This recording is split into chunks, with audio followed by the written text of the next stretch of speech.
Nina Madden here. It's Saturday morning and I'm just having my coffee and we're halfway through the course, and I just wanted to say a really great thank you to everybody who has stayed on my list despite the fact that I have absolutely bombarded you with emails recently. I'm feeling a little bit bad because you must be overwhelmed.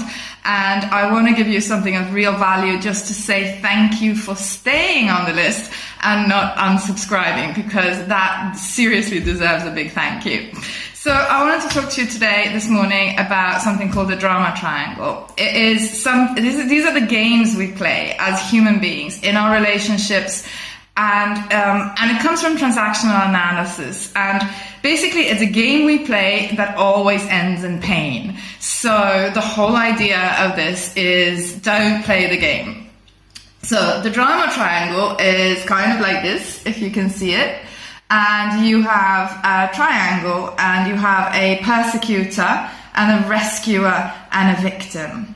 So lots of people will come to therapy or even to training courses sometimes, and they're coming in as a victim. So they want to be rescued.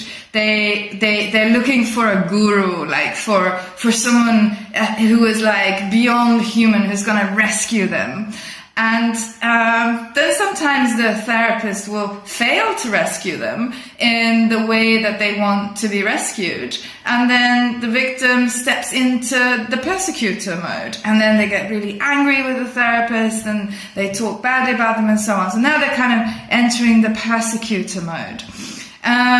It's a dynamic. This is just one example. I mean, the more common place for this to happen is, personal relationships. Many couples are built on a kind of a rescuer-victim kind of relationship. I don't know if you've ever tried to have a relationship with someone that you felt like you were gonna, you could really help them. You could really help them to, to grab hold of life or to be better or to get over whatever they were dealing with. And then once you'd help them, you would be in a happy, romantic, loving relationship forever and ever, right?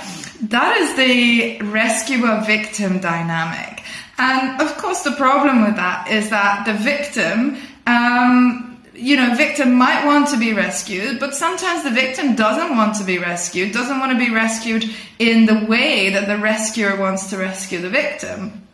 So then we get these things like, well, I did so much for him.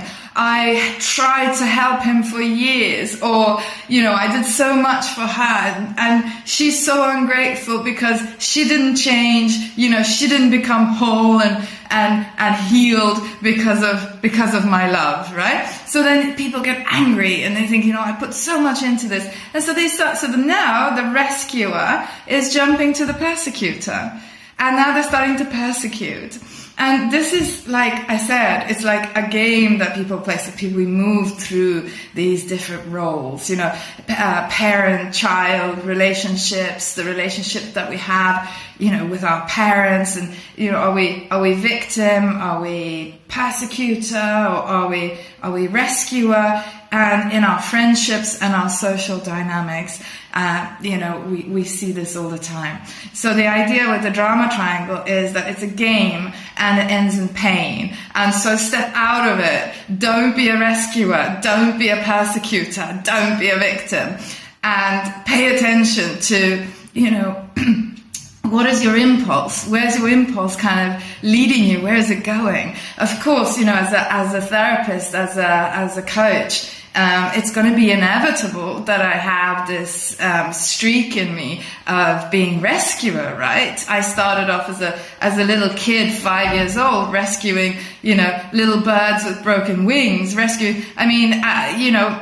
mother will tell you I had this whole rescue mission for the slugs in the garden, right? So it's inevitable. So it's something I've had to learn to, how do you help someone but still keep them empowered? Because that's the thing. How can you support someone and help someone but not be a rescuer? Because for sure, I'm not saying don't help your friends or don't help your family or don't share the gift that you have, because I absolutely want you to do that. But it's like, how do you do that in a way that is not a rescuing way, like making the other person into a victim? Because when you enter the rescue victim dynamic, inevitably the victim is either going to maybe not want to be rescued in exactly the way you want to rescue them, and then you're going to get pissed off, and then you're going to start persecuting them, and then you're going to start feeling like, oh, poor me, I put all this stuff in. So then you're going into victim, and you're going around and around. Or if you're engaging with it, you might actually help them, and then they go off and live their best life because they don't need you anymore, because they're not a victim anymore, so they don't need a rescuer. So that's kind of the issue with that. Now, there is so much I could say about this. I just want you to take it away and think about it. Where are you rescuer? Where are you persecutor? Where are you victim? And when do you move in this cycle? And how do you relate with other people? And how do they move in the cycle? And remember, it's a dynamic moving thing, and it's a game, and it ends in pain. So don't play it. Okay, great. I hope you got something out of that, got some food for thought. And thank you again for putting up with my thousands of emails. I really appreciate it. Thank you guys. All right, talk to you soon. Bye.